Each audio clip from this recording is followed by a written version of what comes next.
The welfare of war veterans has been a topic of discussion for decades, and the efforts to ensure their well-being have been both significant and continuous. It all began in 1997, when the war veterans pressured the government to pay them $50,000 in gratuities and other benefits for their role in the liberation struggle. This marked the inception of a series of demands that have since shaped the discourse around veteran welfare. These demands have included university degrees, tax rebates, pensions, medical and dental care, educational and funeral assistance, clear categorization of veterans of the liberation struggle members, tax and duty exemptions, and a quota system in Parliament and all government institutions and agencies. Fast forward to today. The Minister of Veterans of the Liberation Struggle Affairs, Mutsvangwa, has stated that the government is not only aware of the struggles faced by war veterans and their dependents, but it is also committed to ensuring they receive adequate support.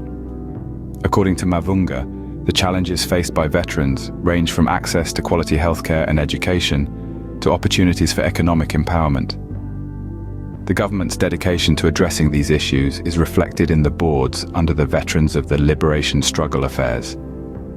These four boards, the Veterans of the Liberation Struggle, the Heroes Dependents Assistance Board, the Veterans Investment Cooperation Board, and the Power Zimbabwe Board, are composed of veterans and spouses of veterans, individuals who bring a wealth of knowledge, experience, and empathy to the table. The government has also allocated 41 billion Zimbabwean dollars for a mop-up vetting exercise.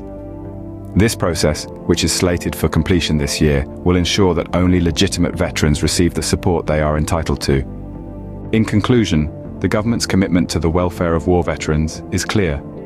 From the allocation of significant resources to the creation of specialized boards, every effort is being made to not only honor the sacrifices made by these brave individuals, but also to ensure their legacy lives on for generations to come. These efforts are multifaceted, dynamic, and designed to address the unique challenges faced by veterans as they age.